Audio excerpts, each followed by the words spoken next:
Hello everyone, welcome back to our channel, and today we are back again with a new video. So in this video, I will show you how can you easily fix the issue with this video can't be played. So without any delay, let's get into it. For that, simply head towards any one of the web browser where you are facing the issue. Click on the three dots at the top right corner. Then go to the option of extensions.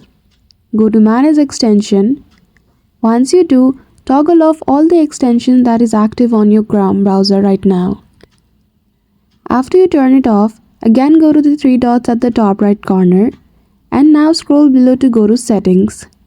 In the setting, go to system from the left hand side menu and make sure the stop setting of continue running background apps when Google Chrome is closed is turned off.